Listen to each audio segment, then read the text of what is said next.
So you'd bring the block near whatever foot feels more steady. And then you bring the opposite thigh up, cross it over, and take the ball of your foot to that block. You can do it without the block by tucking your toes behind your calf. And then see if you can get your knees to stay on top of each other as you sit back. It depends on your anatomy if that works or not. Sit back any amount and then take your arms out. And whatever knee is on top, that's the arm that's going to go under. Give yourself a hug. Sit back. Feel the weight spreading evenly through your standing foot. Breathe, hug your hips towards each other. You can keep your hands right here, or you can bring your forearms up parallel to each other, maybe even wrapping your wrists. Hug towards the midline and remember to breathe. Take your hips back and your elbows up. Maybe your fingers a little forward. Maybe you're curling in on yourself a bit more. Do find that one thing to gaze at.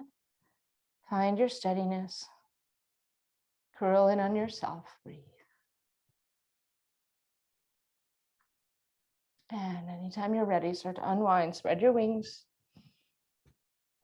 Fly and maybe tip before you come to stand. Maybe tip and then stand. So if you are using the block, you'll take it to the other side. Just outside of your foot. Have it on the flat height. Hug your hips towards each other. Bring your other thigh up. Cross it high on your bottom thigh. Stacking your knees. And maybe taking the ball of your foot to that block. Hugging towards the midline, sit back. Float your arms out. You can keep them here to help with balance if you'd like.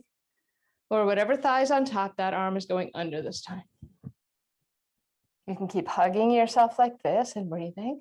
Or you can keep your elbows on top of each other, bring your forearms up and wrap your wrists.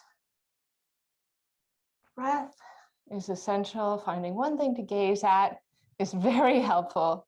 And feeling the connection to the earth through the sole of your foot as you take your hips back and your elbows any amount forward.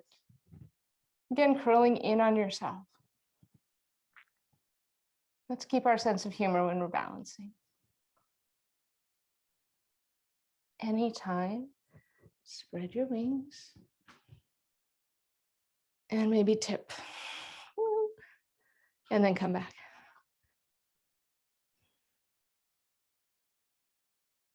All right, we're going to breathe in and reach up. Breathe out and make your way forward. Breathe in, chest lifts, and breathe out. You can make your way to downward facing dog.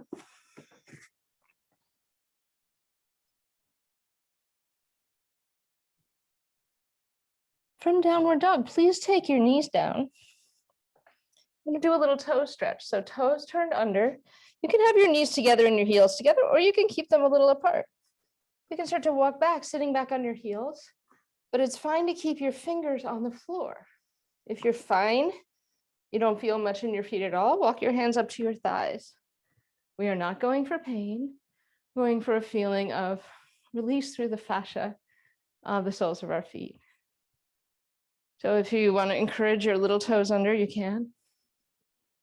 And if you want to walk your knees a little forward, you can.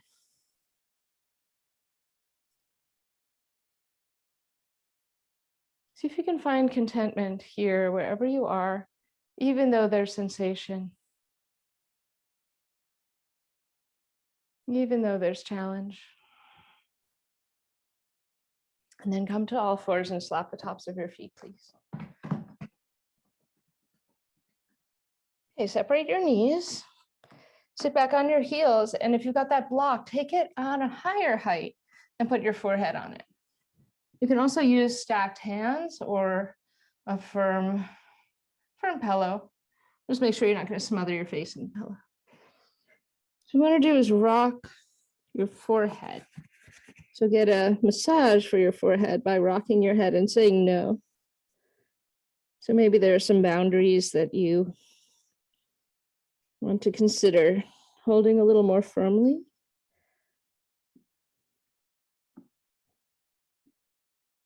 Saying no to whatever's not a resounding yes in your life.